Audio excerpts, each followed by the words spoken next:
Let's start. So it's my pleasure to welcome here Karen Strung, and she will give a talk on God. She will give a quick introduction into the classification program for C-star algebra. So thanks very much for the introduction and the invitation to talk and spread some C-star propaganda. So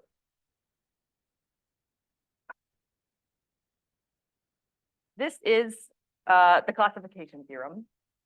And my goal will be to tell you about all the stuff that you see here that probably isn't immediately clear. So if we have two C-star algebras, which are simple, separable, unital, nuclear, and are what we call Jiang-Su stable, so they tensorially absorb something called the Jiang-Su algebra, and they satisfy the universal coefficients theorem, then whenever we have a isomorphism of the so-called Elliott invariant, we get an isomorphism of the C-star algebras. So the Elliott invariant, so I'll tell you what all these terms mean. The Elliott invariant essentially is an invariant that consists of K-theory and tracial states and a pairing between these things. But I'll say more about that in a moment. So first of all, because people might not be extremely familiar with C-star algebras, let me just quickly remind you what one is. So it's just going to be Banach algebra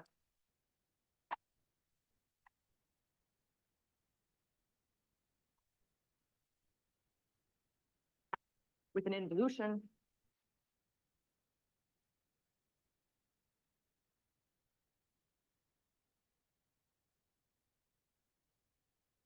And its norm should satisfy the C-star equality.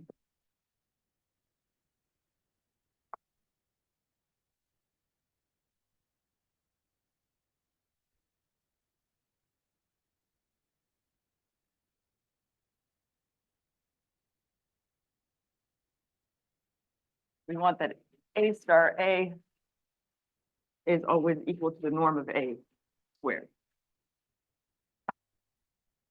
So this seemingly innocent little requirement actually makes C-star algebras a lot more tractable than just average Banach algebras or Banach star algebras. So separable just means, of course, that there's a countable dense subset in your C-star algebra. Unital means we have a unit. This isn't required necessarily. By simple, we mean no non-trivial ideals. And by an ideal in A, I always mean two-sided, closed, and self-adjoint.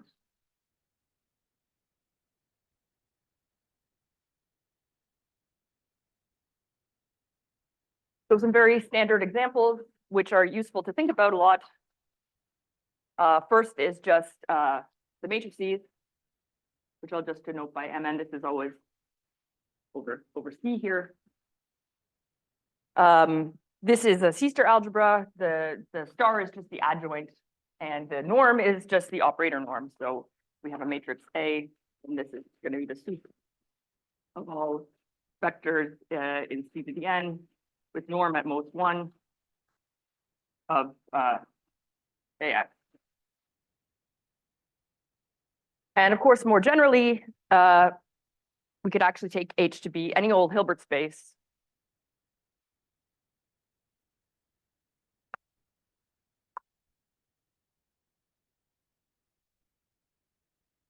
And look at B of H.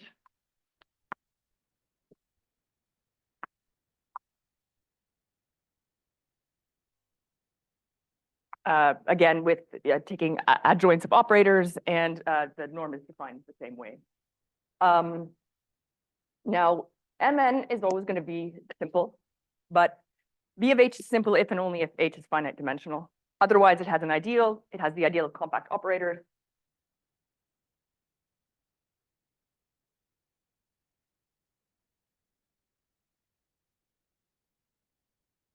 This is another nice C-star algebra that you encounter all the time.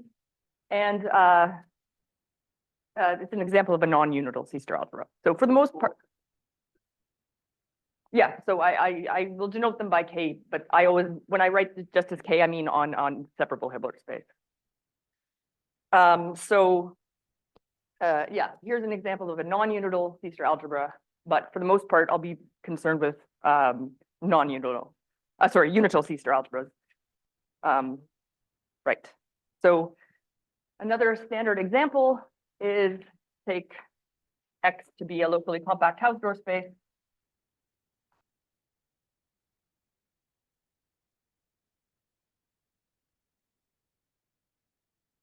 And we can look at continuous functions on S vanishing at infinity, together with the star is just going to be complex conjugation. And the norm is the sup norm.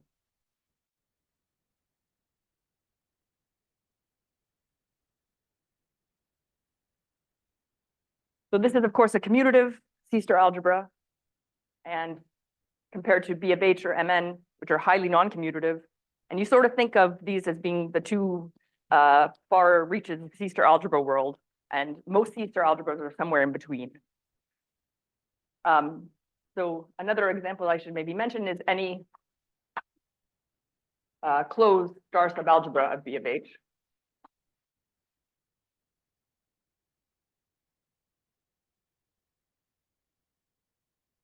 And we call these guys concrete C-star algebras, and it turns out that they are in fact exactly the same as abstract C-star algebras. So you can think of this as a characterization of C-star algebra. So we could always, for example, ask that our C-star algebra is in fact operating on a Hilbert space, but I won't be doing that for the most part. So mine will be more of the abstract flavor. So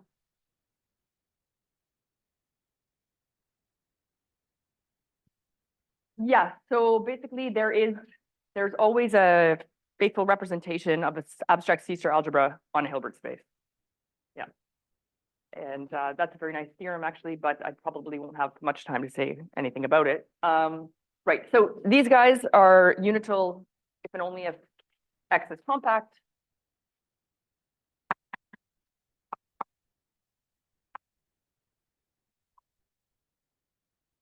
And then we just write C of X. We don't need this vanishing at infinity condition. And of course, in general, they won't be simple. The only simple commutative C-star algebra will be C itself. Okay, so probably the most important theorem in all of C-star algebras is the Gelfand theorem.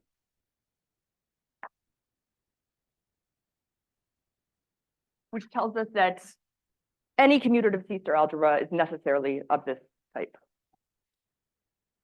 So let A be a unital C-star algebra.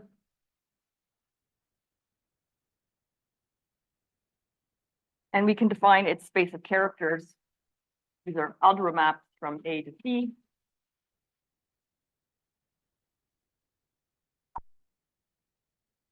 In particular, there are also states, so we can equip this with the weak star topology.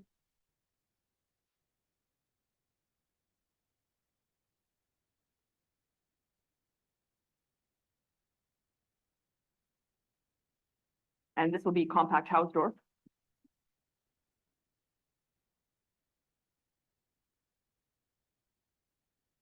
And in fact, we get that A is star isomorphic to the continuous function on this character space.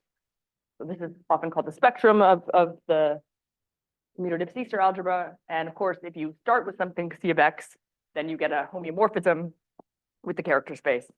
And this is functorial. So if you have continuous map phi from X to Y, XY compact Hausdorff, then we get a star homomorphism from C of Y, C of X, by just taking the precomposition with phi. One can also say something in the non-unital case, but this is sort of more succinct, so we'll stop that. So this is obviously useful because it tells us exactly what our commutative guys are, but it also gives us a lot of nice tools, like something called the continuous functional calculus, which is something we use constantly in C-star algebra theory. But since I won't really be getting too much into the nitty-gritty of proofs, I'll probably just set that aside unless I realize I need it later. Okay, so some more examples. As I said, somehow we're thinking that these opposite coasts of C-star land are B of H or Mn, and then on the other side we have the commutative guys. Most lie somewhere in between, and a lot of them are built up of these algebras in a nice way. So a nice example is the M to infinity, the Carr algebra. So what we do is we take map M2 to the n into the M2 to the n plus 1. These are going to be unital star homomorphisms where we just take our matrix A and we map it down the diagonal. And then we can take an inductive limit. And we call this the Carr algebra or the to infinity UHF algebra.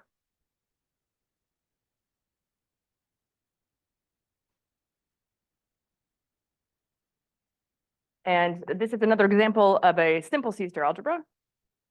So it's quite nice. More generally, if you have, for any sequence of natural numbers,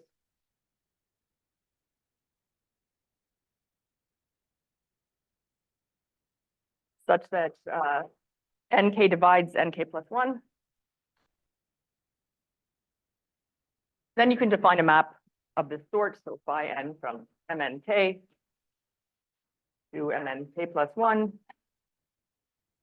Just again, by mapping A, now whatever the divisor of this is, many times down the diagonal. Sorry, yeah. Canonical anti-commutation relations.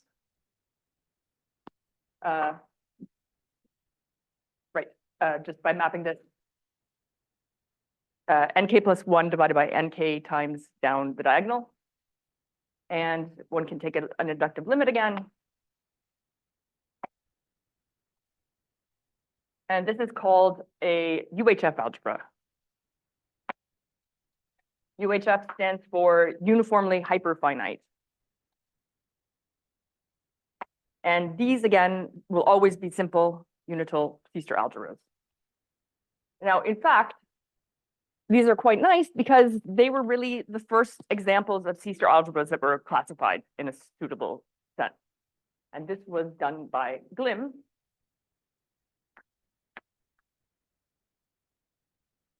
So the idea here is from any such sequence, you can assign something called a supernatural number. So a supernatural number,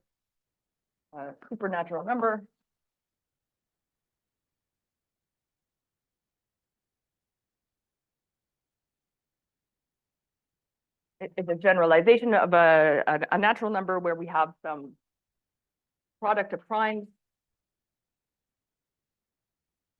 And we have exponents, but now we allow exponents to be infinite.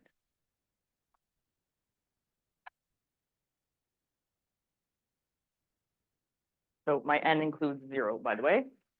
And yeah, essentially you can write down such a supernatural number from such a sequence. If you think about it for a bit, you'll figure out how. And it turns out that UHF algebras are classified by these supernatural numbers. So U1, U2 are UHF algebras.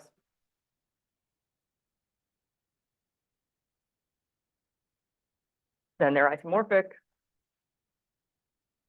if and only if they have the same supernatural number.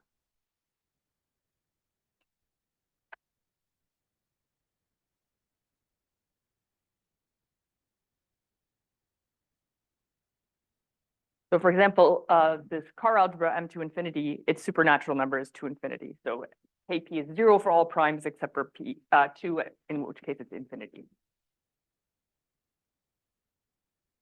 Right.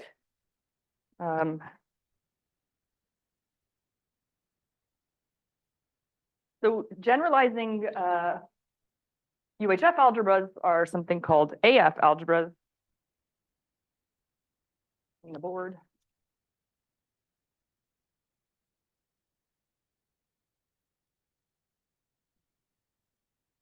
Did not get wet.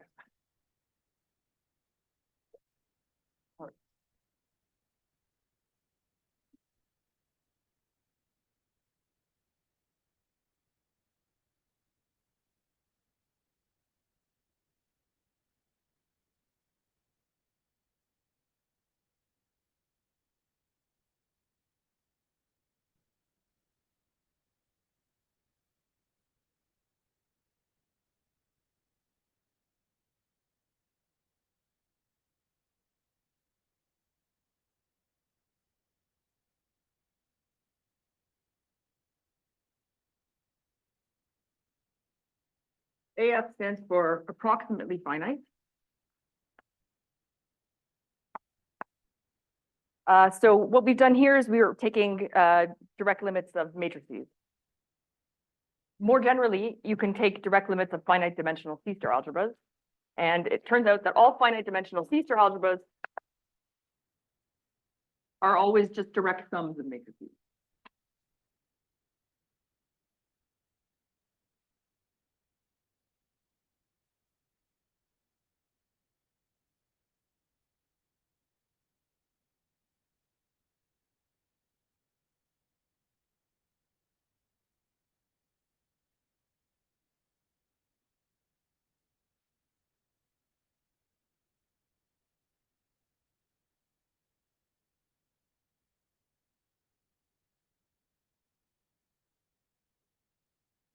So a finite dimensional C-star algebra is simple exactly when it is just matrices. But we can, of course, take inductive limits of such things. And that's what's called AF algebra.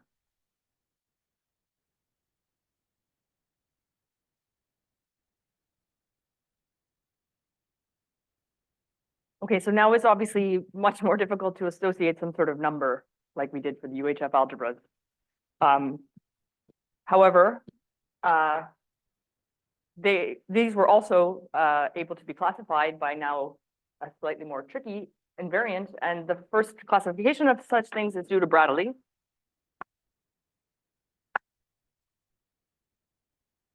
Who showed that they could be classified by so-called Bradley diagrams.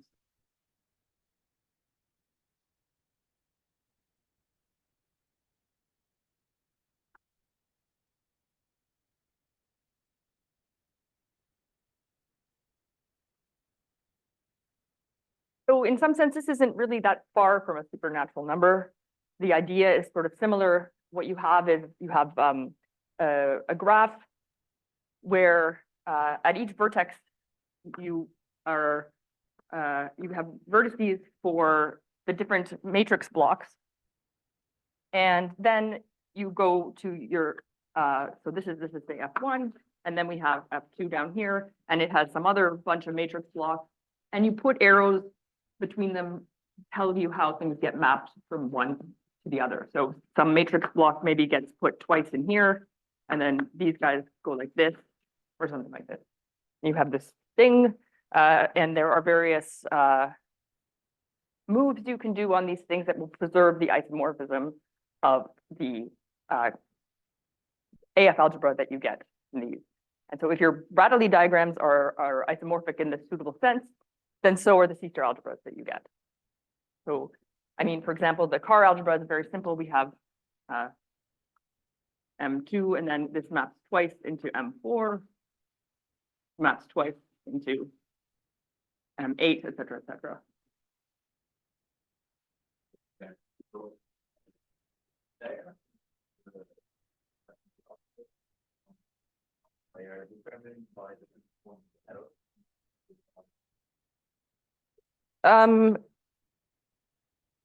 I suppose they are determined by the arrows in the map.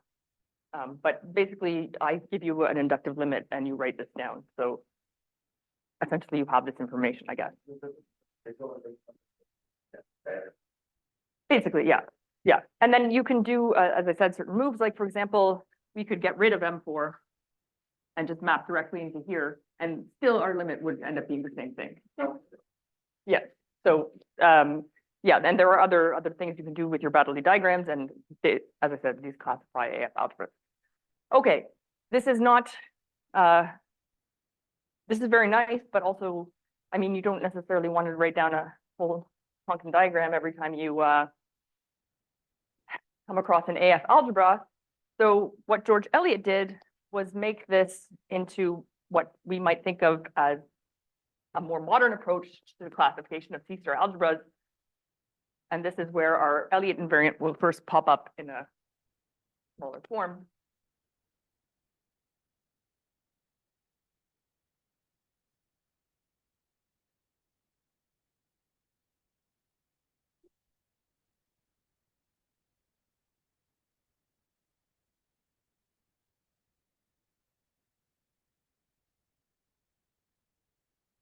Yeah. I mean, it's these things like shrinking things and telescoping and.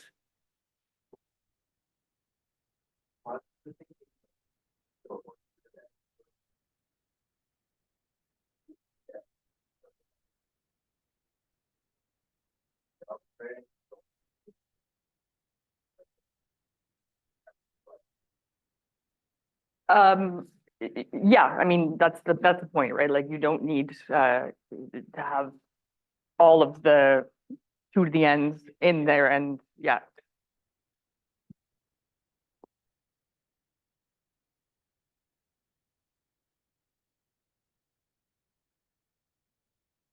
You mean like what size they are? Yeah, I guess so. Yeah. Yes, this is true. Otherwise, this could be, yeah, M6 or infinity or something. Okay, that is true. Yeah.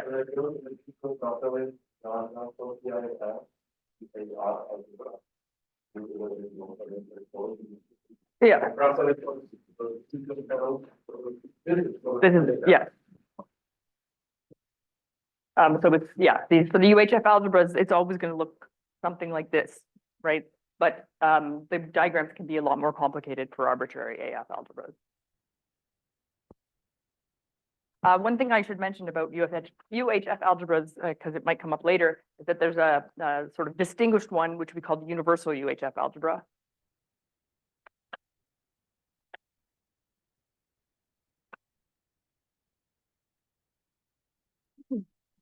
And this is the UHF algebra such that KP is infinite for every prime.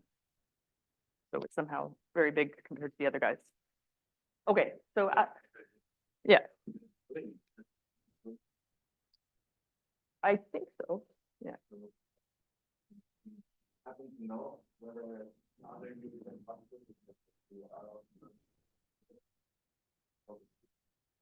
Oh, I have no idea. Yeah, I have no idea.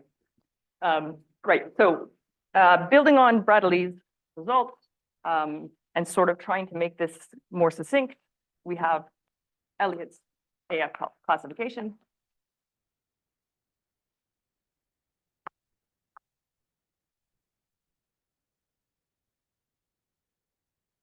So here we have 2 AF algebras, and I'm going to say unital just to make things easier, but this is true in the non-unital sense.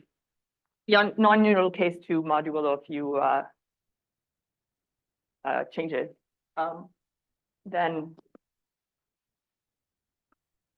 these are isomorphic if and only if K0A plus 1A is isomorphic as a triple to obviously the same thing for B.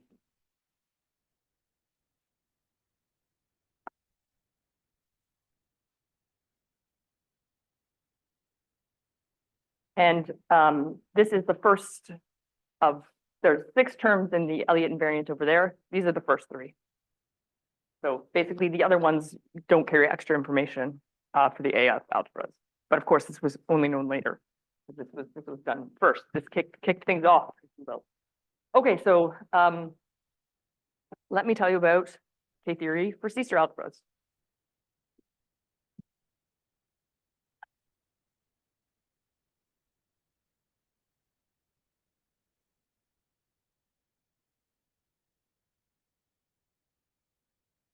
Okay, so let's take our favorite unital C-star algebra, whatever that might be.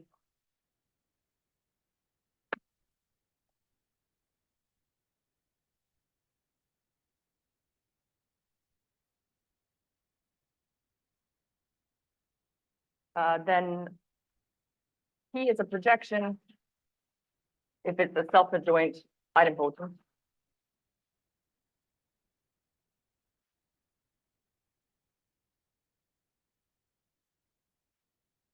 And we can put a nice equivalence relation on these projections called the Murray von Neumann equivalence.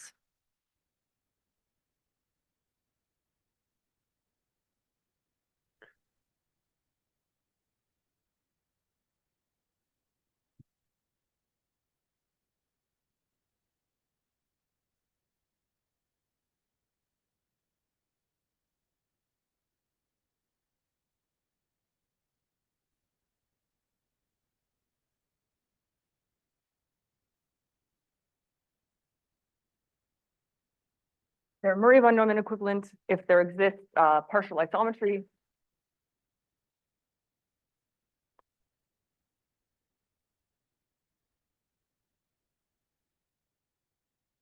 Whose source projection is P and range projection is Q.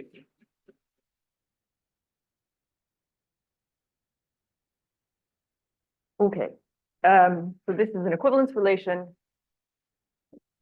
And what we do is use this to construct our K0 group.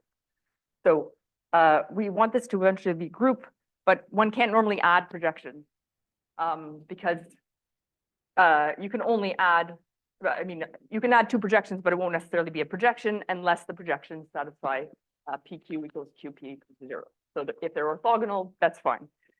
So we kind of want to induce an orthogonality. And what we do is we look at all matrices with values in A and define our sum there. So what do I mean?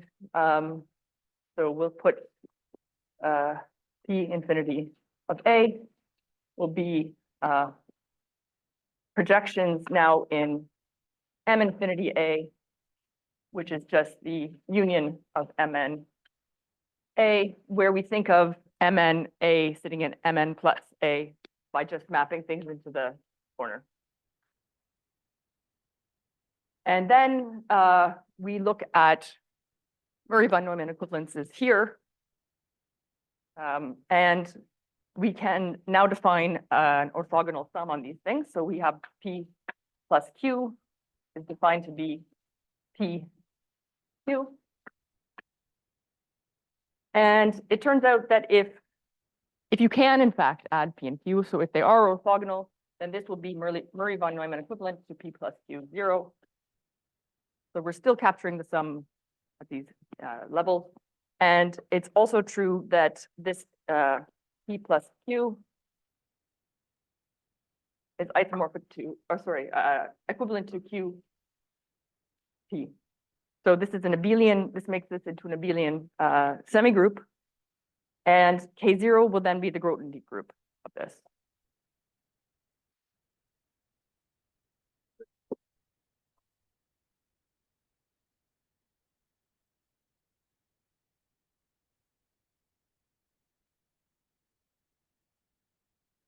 Oh, this is Murray von Neumann equivalent. Yeah, so you're finding now some partial isometry in whatever correct size matrix you need. And it basically, it doesn't matter. You can put zeros down the diagonal and then you just find some other, so it doesn't really matter what size you're looking at here. Just you find the right one that makes it work essentially.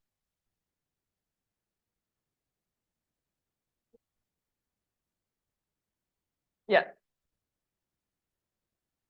Yeah. Yeah. Yeah. But this is true in general. So indeed it is a abelian semigroup, and then K0 is defined to be the Grothendieck group. So it's formal differences of equivalence classes of projections in P infinity.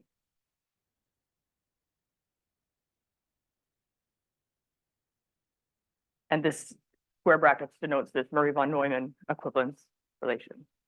If you take the classical abstract and where the classical module. Yes. Exactly. So this is an example. So the Gelfand theorem, which shows that commutative C-star algebras are exactly continuous functions on compact Hausdorff spaces. One often hears C-star algebra theory referred to as non-commutative topology.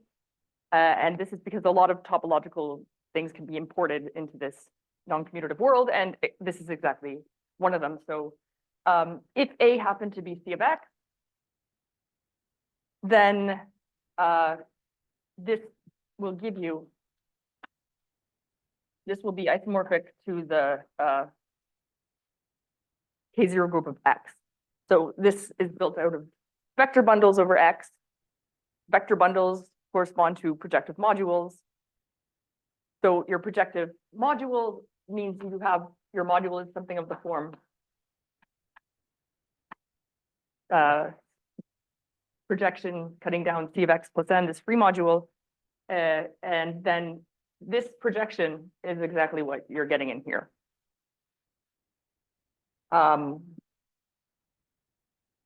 So some easy examples, if A is just Mn, then we get that P is Murray von Neumann equivalent to Q if and only if they have the same rank.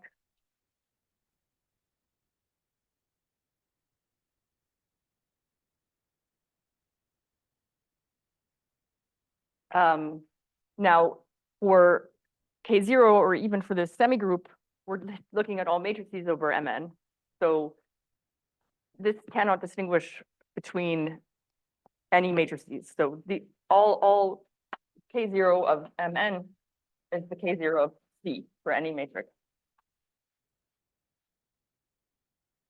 So this is a bit annoying, but fortunately, in the C-star context, so I should say, by the way, this is in general just as a group, not a ring. So usually we will not have a ring structure on the C-star algebras. Right. However, this is a triple. And so let me tell you about the other two parts. So K0A plus. This allows us to put an order on our K theory, or a partial order, where this K0A plus will be the positive cone. So we define K0 of A plus to be just projections. So we're not subtracting anything. These are just projections in the infinity of A. And this is a positive cone, so it satisfies that K0A plus intersection minus K0 of A plus 0. And if we have X and Y and K0 A plus and M and N greater than 0, then MX plus NY is also greater than, is also in K0 A plus. And this allows us to define a partial order on K0 of A by saying X is less than Y if and only if Y minus X is in K0 A plus. So there's also an order structure one can have on positive elements or self-adjoint elements in A, and this sort of extends that. So you can think of projections are obviously self-adjoint, and this basically the order in here, it will be the same as the order of the projections in the C-star algebra when that's applicable. Okay, right. And this last bit in the triple, this is just the order of the unit. So it's the class of the unit.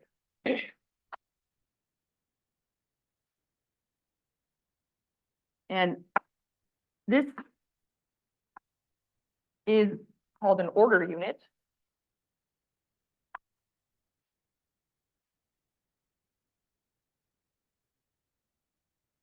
Meaning that for every X in K0 of A, there exists some natural number such that minus N 1 is less than x is less than n.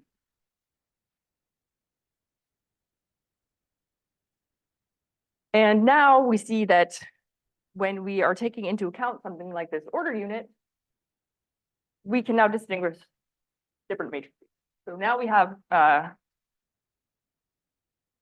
K0A of Mn.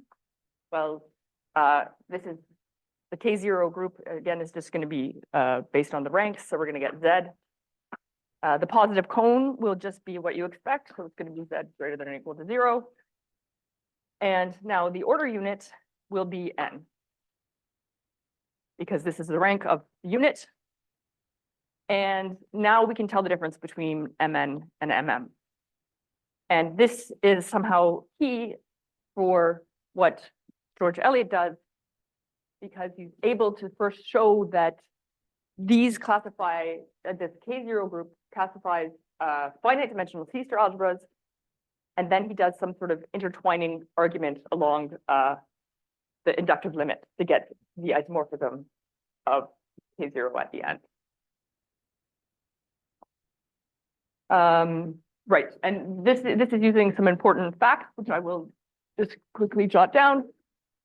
K0 works well with respect to direct sums.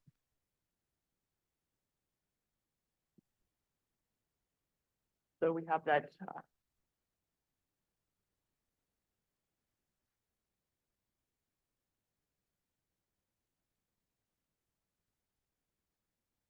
It's also continuous with respect to inductive limit.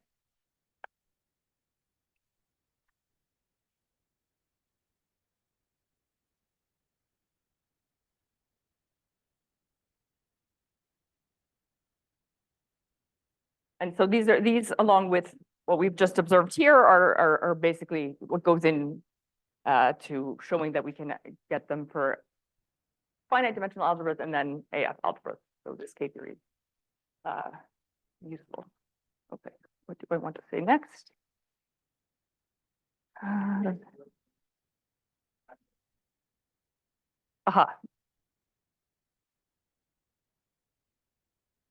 So you can get, for the AF algebras, the fact that they're AF puts some restrictions on what kind of order structure you get. You get something called a Riesz group. It has Riesz interpolation, which is something about the order structure. But in general, for a general C-star algebra, I guess this can be any countably generated abelian group. Okay, yeah, so the point is you lift these K0 maps first to finite dimensional C-star algebras, and then you do this approximate intertwining argument.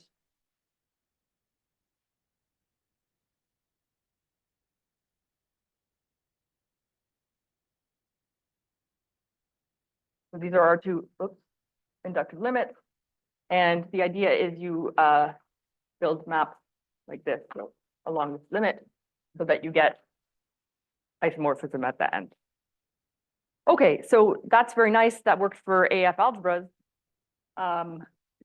And then using similar intertwining techniques, this was able to, they were able to extend this, various people. So first to so-called AI algebras. Now, instead of having an inductive limit of just finite dimensional ones, we're taking continuous function on the interval, taking values in a finite dimensional C-star algebra and inductive limits of these guys. Also AT algebras, same idea with the circle, etc. But now we run into the problem that the K0 group is no longer enough. So one needs even need to extend this invariant. So the first thing we do is we realize that, well, okay, this is K theory. You might expect there are higher K groups, and indeed there are. So you can define K1 to be K0 of the suspension of A. So this is just going to be continuous functions from the interval into A that agree at 0 and 1.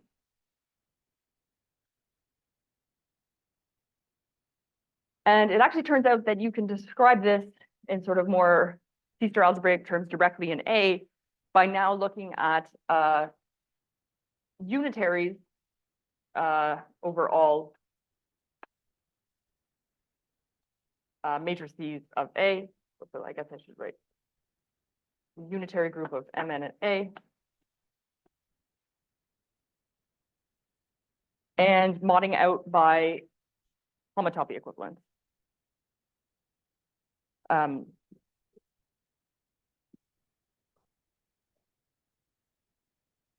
Yeah, so you look at all matrices of A and then the unitary group of that, which, yes, unitary with values in A. Yes, yes, yes.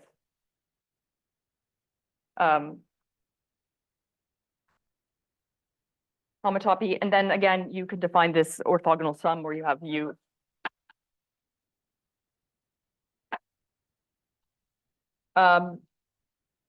So I just mean that you can find a path of unitaries starting at U and ending at U prime, and then we say that U and U prime are equivalent. Right, so this is K1. You can obviously define higher K groups, K2 to be the double suspension. However, in C-star algebra theory, we have something called Bott periodicity, which I guess is also true in topological K theory. But for us, it's just degree 2. So this actually turns out to be the same as K0A. And nice outcomes of that include things like 6-term exact sequences in K theory. So for example, if we have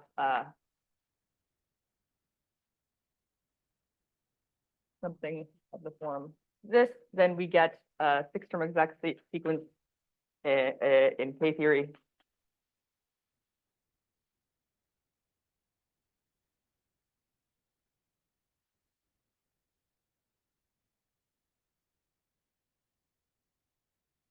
And maybe I even put these in the right order if I'm lucky. Okay, so this is very nice. It behaves well with C-star algebras. K1 again is continuous, blah, blah, blah. But in general, it doesn't really have an order structure anymore. So it's just, we just consider it as an abelian group.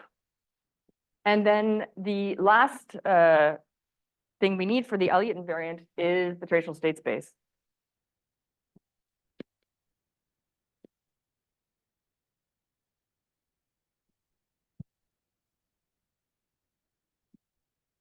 So if we have our C-star algebra A, then T of A is the set of states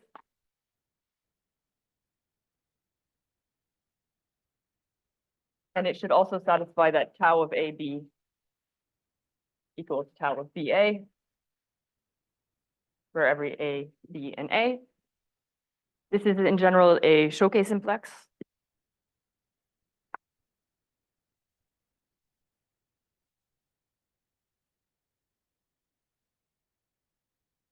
And any tracial state, thanks to this fact here, will induce a state on K0 of A. So a state on K0 of A should be something that maps into R in this case, and we want that on the order unit, it gets us 1. And all you do is you take tau of P, the state here, and it's just, sorry, let's say, you just evaluate the state on the projection, and because of this Murray von Neumann equivalence, that's fine. It doesn't matter on which representative you have here. So this rho is a map from tracial states to the state space of K0.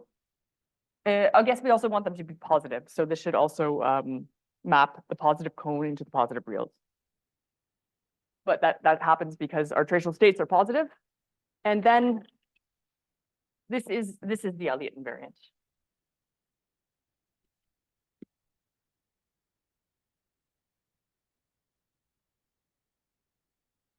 Yeah, so I mean, then you have a unique tracial state, and basically you get it from the limit of the obvious trace on the matrices. You have to normalize it.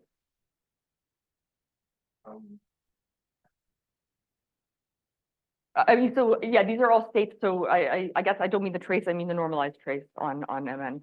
So this, all our maps are unital in our inductive limit. So this will map units, the units to the units. So if everything's normalized, it's fine. Right. So that's what the Elliott invariant is. Yeah, go ahead.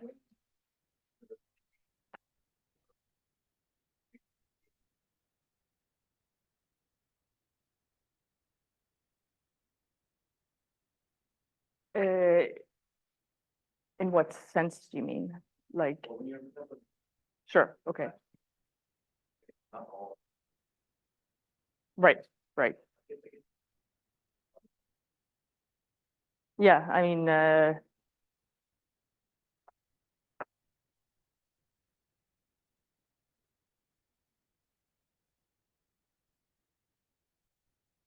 yeah, I guess in general, not necessarily. Yeah, yeah. So, I mean, for example, C of X has a lot of traces. You just take any evaluation of a point and then, or any integral, these will give you tracial states because it's commutative. So any state is tracial.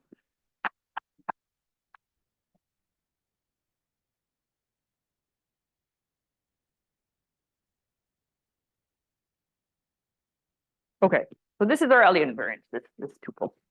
And as I said, it was working very well.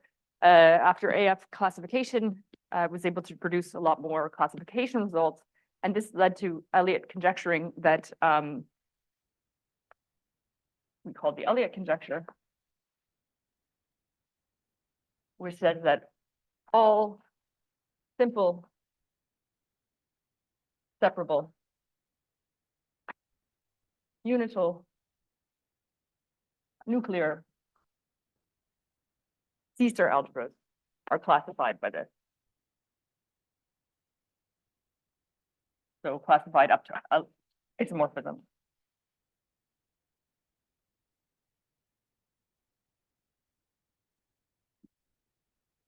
Okay, so what is nuclear?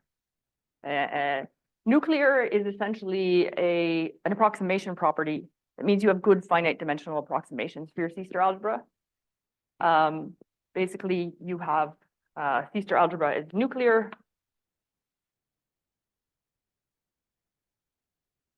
If whenever we have some epsilon greater than 0 and a finite subset of A, then we can find a finite dimensional C-star algebra. And maps by psi from A to F and phi from F to A, which are completely positive contractive maps. So this means they're linear maps which map positive elements into positive elements, but also when you take the inflation to Mn of A, they should still map positive elements to positive elements. And they should be contractive in the sense that they contract the norm. Okay, so then you have these maps approximate the identity up to F epsilon.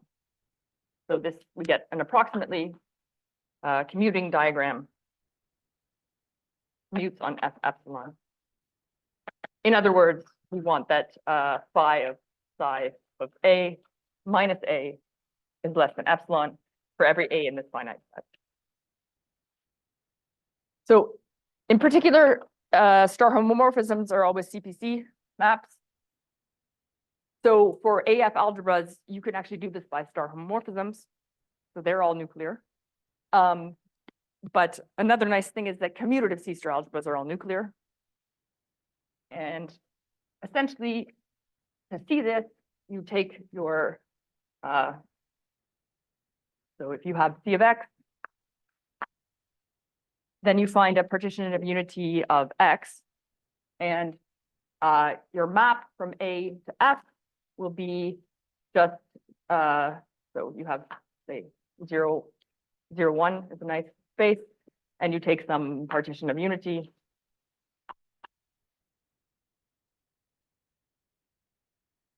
whatever.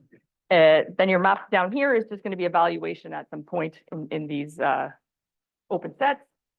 This will give you some sort of bunch of copies of C. And then to map back up, you multiply whatever element of C is by the appropriate element in the function in the partition of unity. And the point is, as your partition of unity gets finer and finer, this becomes a better and better approximation.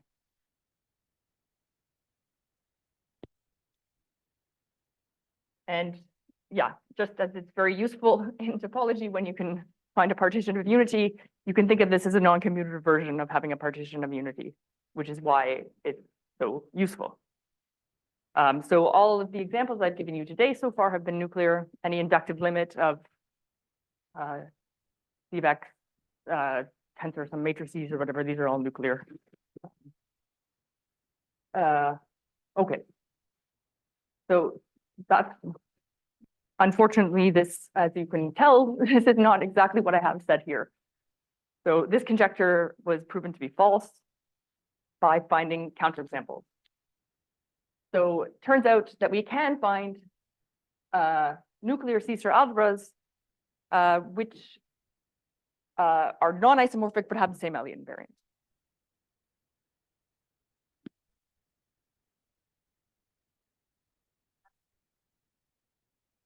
So the counterexample would have been, so there were some but then people decided that they don't really count because they were sort of, if you make some further restriction on what kind of order structure you're looking at, then these were excluded.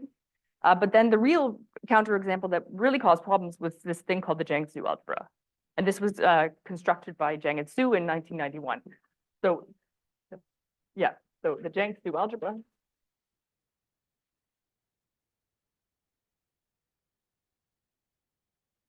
Which we denote by a curly Z. This guy has the same Elliott invariant.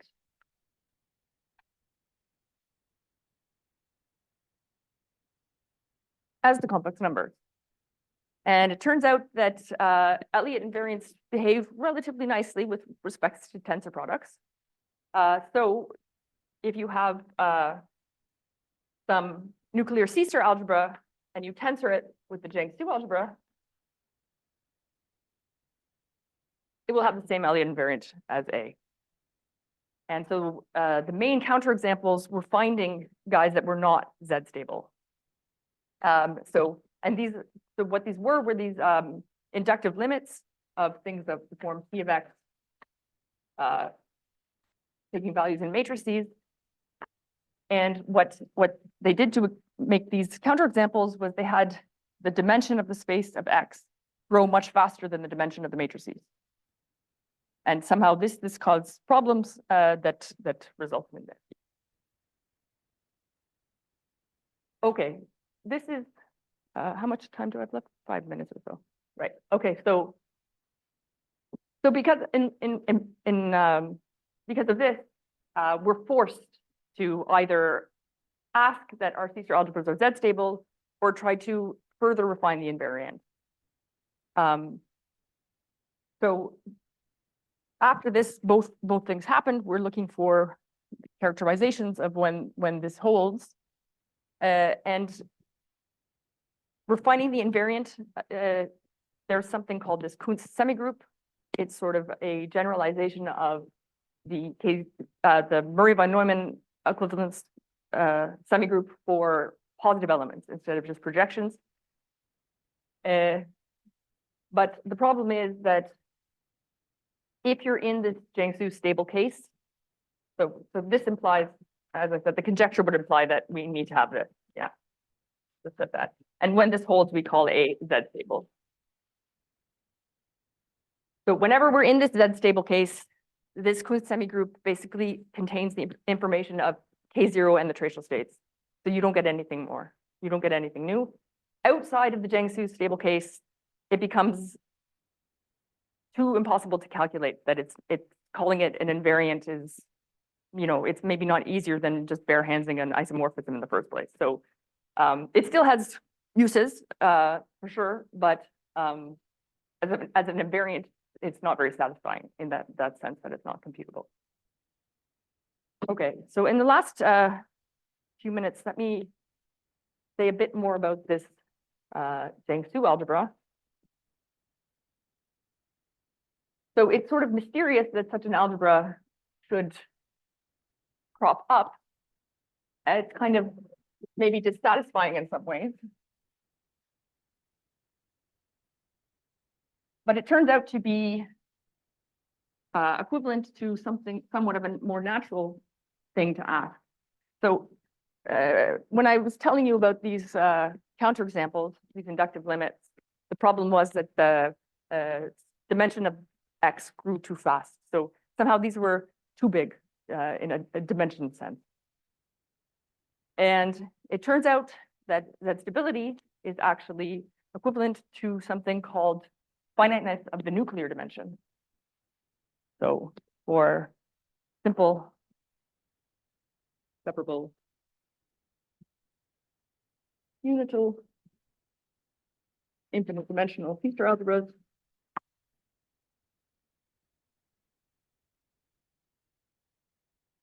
we have that A is isomorphic to tensor product with Z if and only if the nuclear dimension of A is finite.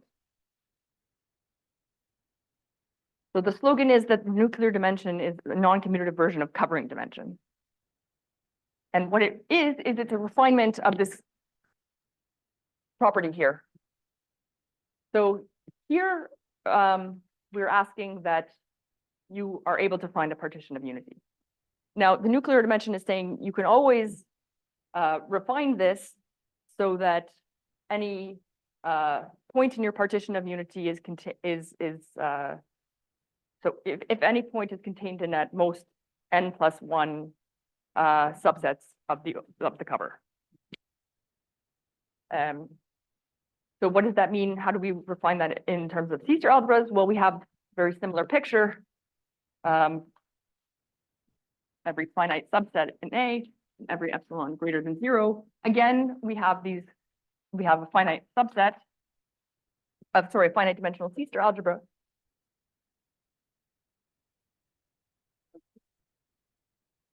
Sorry, finite, yes. So now we want to be able to write our finite dimensional C-star algebra as, let me write this out a little bit more clearly, actually, if you don't mind. Here is the definition. So we say that A has nuclear dimension at most D if for every finite subset of A, every epsilon greater than 0, we can find a finite dimensional C-star algebra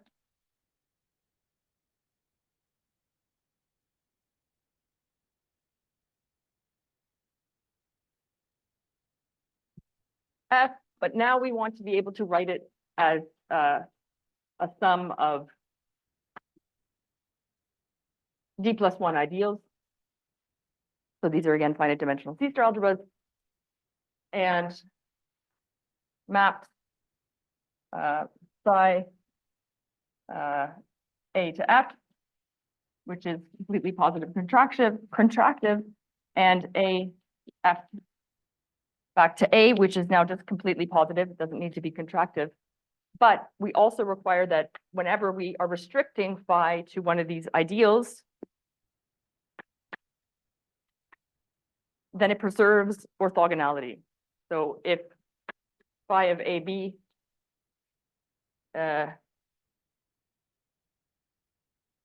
equals 0, so yeah,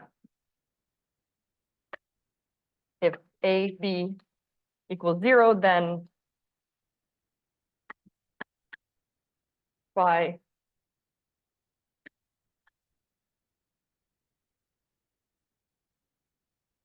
we want that phi A, phi F0 of B is also 0.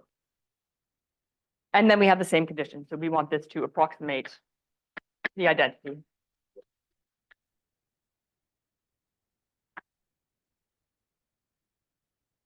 A identity. Okay. Yeah. So this approximately commutes on that epsilon.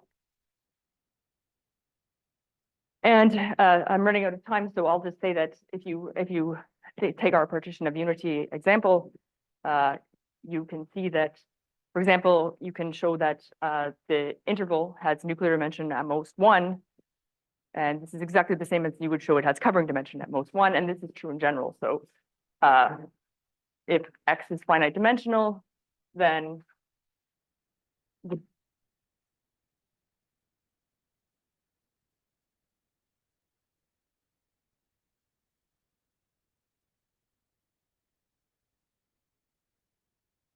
AF algebras always have nuclear dimension 0. And in fact, it turns out that by classification, most things, I guess, will have nuclear dimension 1 if they're in this classifiable class.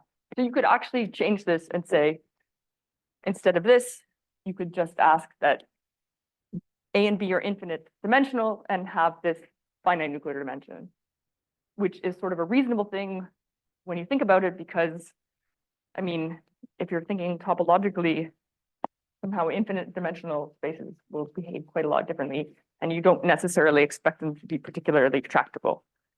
So this is somehow a satisfying reasoning for why this Jiang-Su algebra thing happens.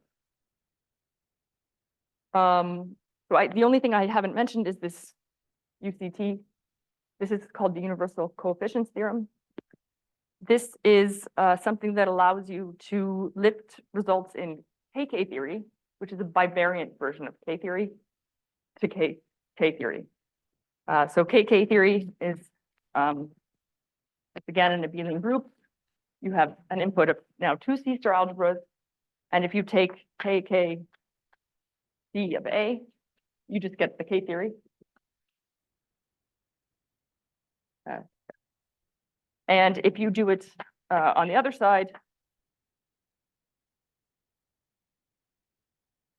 you get something called Cohomology of C-star algebra. There are various ways of coming up with a Cohomology. So like this, opposite theory to K theory, but you can also just take this as the definition. Annoyingly, K-homology is actually a cohomology theory, because K theory is the homology theory. But yeah, so basically, this UCT relates this to maps between K theory, which allows all this junk here to work. Now, all known nuclear C-star algebras satisfy the UCT, but it's not known if nuclearity implies the UCT.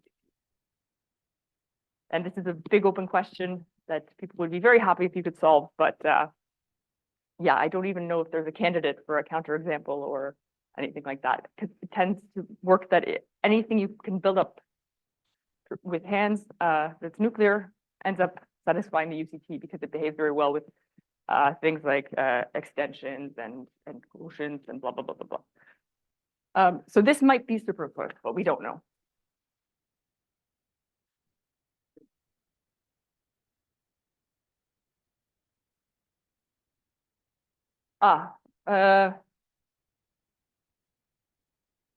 That's a good question. I mean, obviously, if you put it here, you just get, but here, I'm not sure.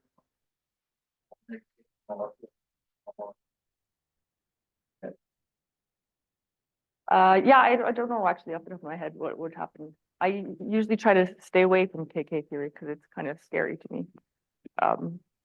But it's important. Can this UCT be formulated in terms of some long exact sequence or something?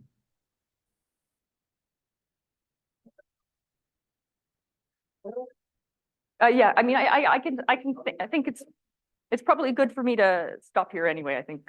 So I.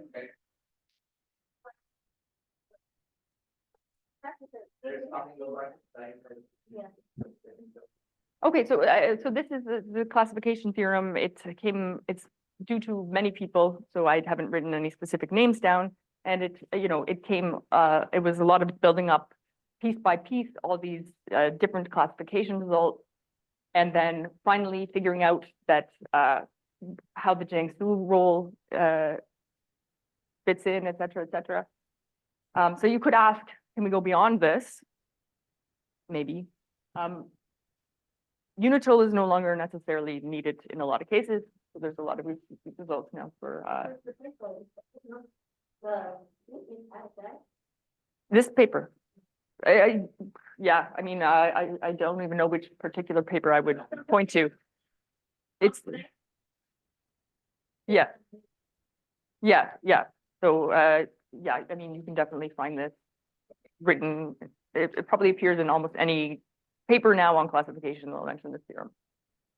So going beyond the Z stable case, as I alluded to over here, we could try to refine the invariant. There's an invariant called the Kunz semigroup. So du of A. And this is defined in terms of positive elements. Basically, you have that A is Kunz subequivalent to B if there exists some sequence Rn in A such that Rn B Rn star converges to A. So in a sense, what we're doing is looking kind of like at a Murray von Neumann equivalence of the support projections of these, but the C-star algebras themselves don't necessarily contain these projections. So C-star algebras can be projectionless. The Jiang-Su algebra is projectionless. It only has 0 and 1 as projection. So this is, I guess, part of the reason why we need more than just K0 in general, because we don't necessarily have these projections. But yeah, as I said, often it's quite large and unyieldy. So it's yeah, but it's still useful, for example, for classifying homomorphisms, say. So if you have a Kunz morphism of the Kunz groups A into B, and maybe A is of a certain type where it has a nice Kunz semigroup, then you can often lift this to a map of the C-star algebras, which is also very nice. But yeah, I think I'll stop there.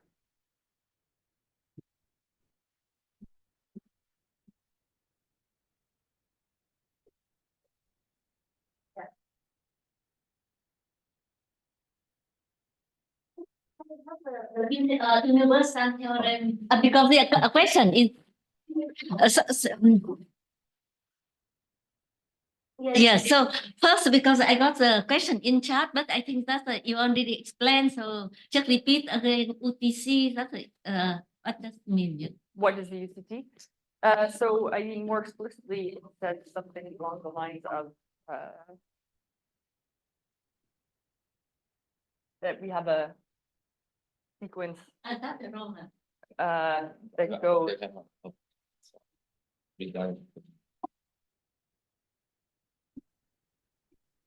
Okay, so is it the same thing as, is it similar to the standard like long exact sequence, short exact sequence that you can formulate, let's say, for homology and cohomology, or it's something more special in this case? I believe that is indeed the inspiration.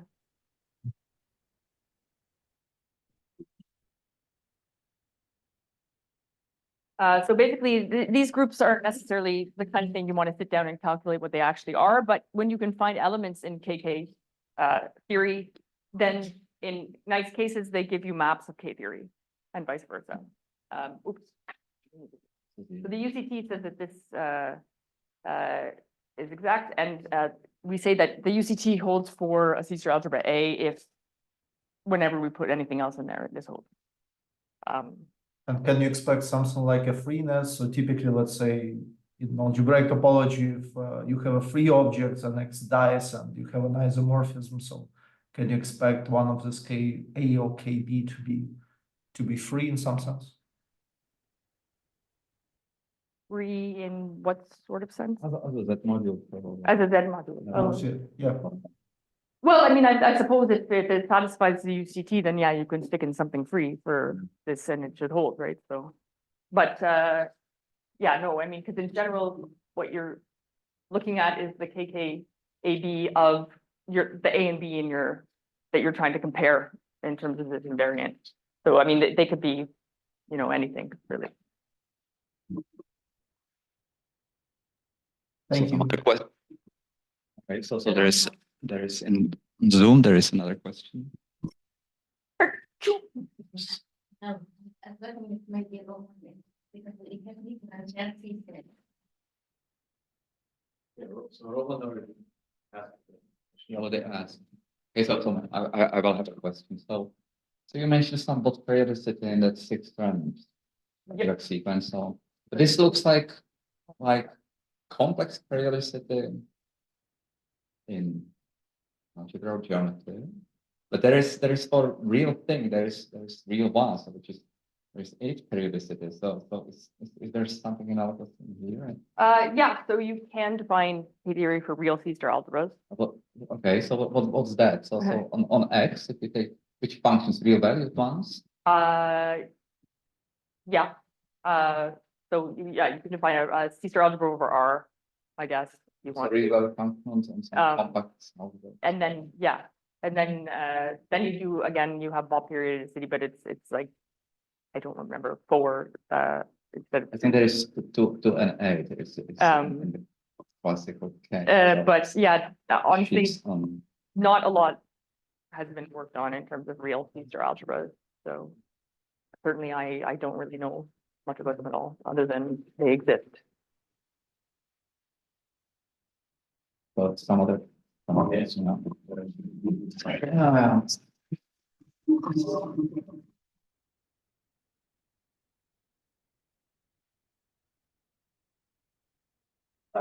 So I just Wanted to understand, maybe, I guess you didn't explain what the Jiang-Su algebra is, or did you?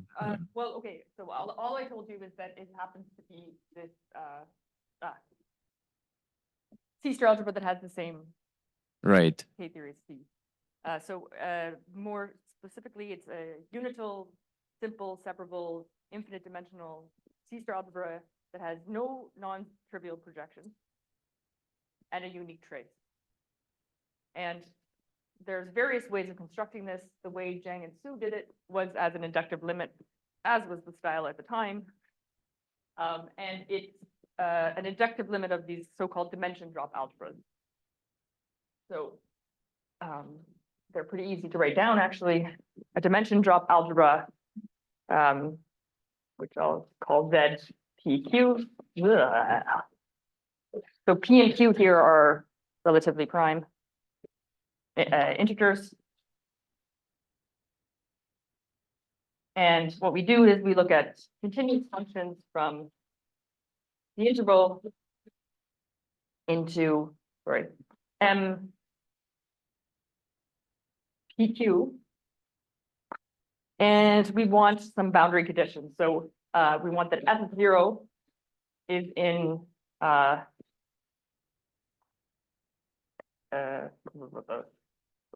maybe I should have written this as a tensor product, sort of easier to write down. This should be in 1 MP, tensor MQ, possibly the other way around. I guess it doesn't really matter. And this should be in the other.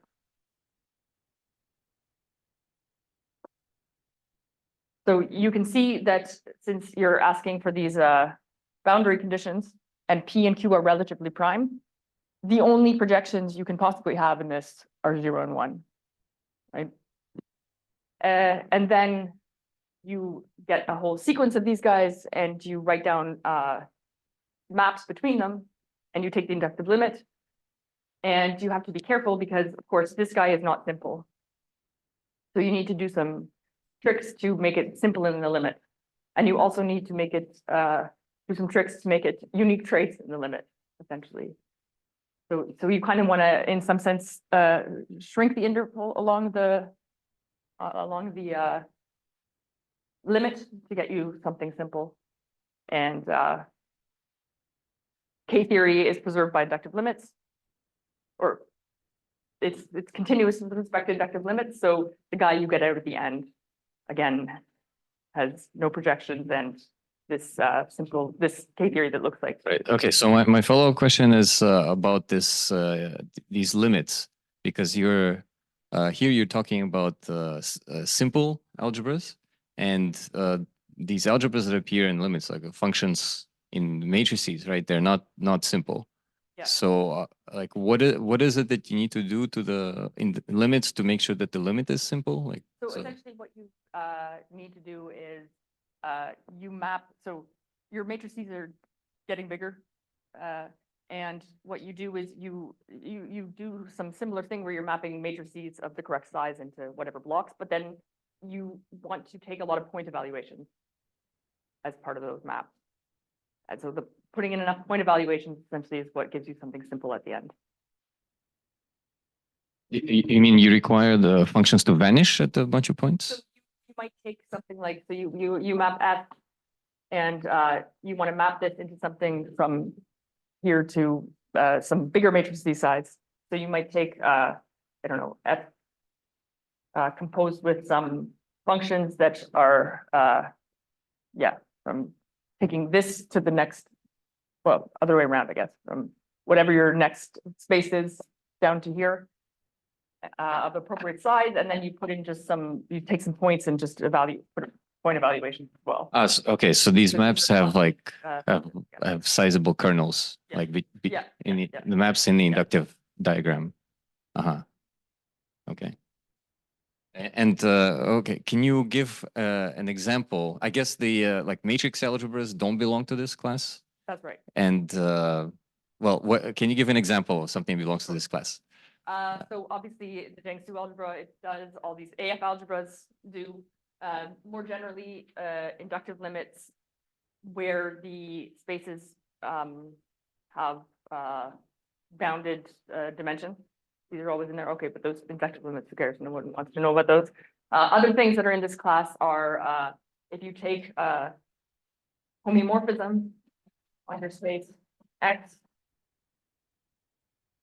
then you can induce a Z action on C of X, and you can form the cross product.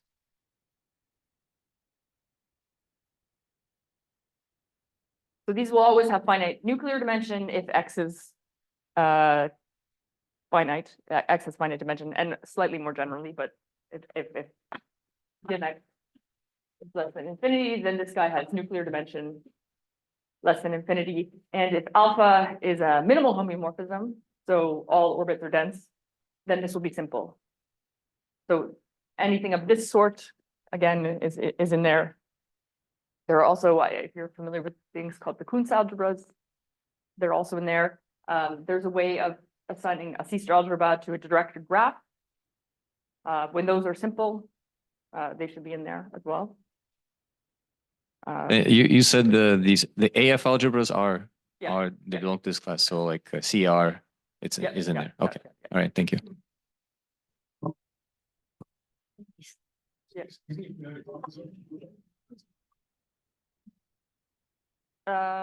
No. Well, okay, yeah, the tensor product of two nuclear C-star algebras is nuclear. Yes, So Jiang-Su algebra is not nuclear. it is nuclear. Yes, It is nuclear. Yeah. And the nuclear dimension is. 1, I believe. So another, actually, this isn't really the definition of nuclear. I lied. This is the definition of the completely positive approximation property. The actual definition for nuclear is that A is nuclear if for every B, there's a unique C-star norm on the tensor product.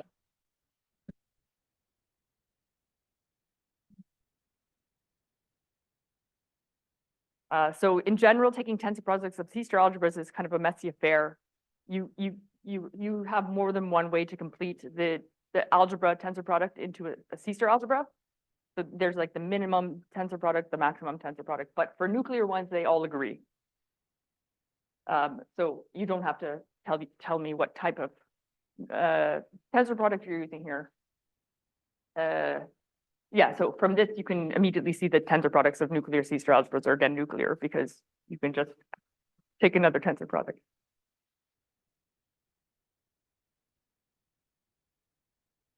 Exactly, yeah. So this is another reason why nuclear scalar algebras are relatively nice to work with, because you have this uniqueness property of the tensor product. And it's a somewhat of a non-trivial result that these are the same. Pardon? So yeah, if you have a finite nuclear dimension, then you're automatically nuclear because you have this completely positive approximation property.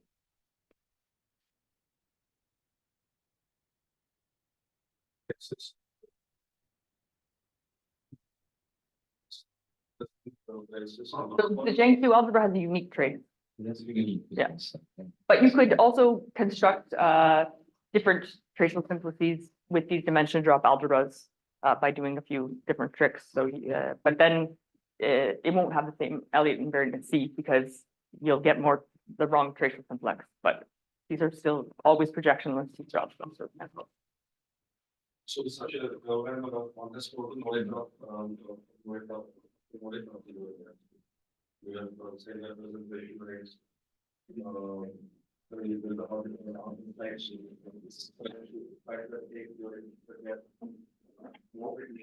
Aha.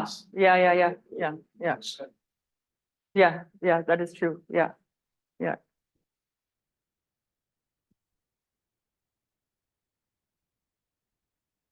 This is one of the reasons why I guess we have to include things like class of the unit and stuff like that to distinguish Morita equivalence classes of teacher algebras. Okay, some other question. Maybe I would ask one more question. So somewhat, how is it possible that K1 is not visible, or K1 of A is not visible in that triple? Is it somewhat secretly hidden somewhere in it?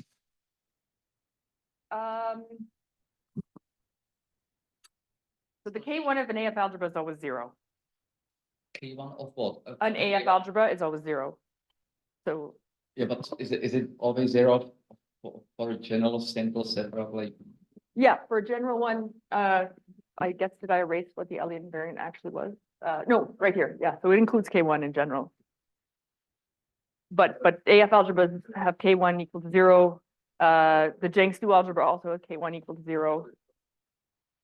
Yeah,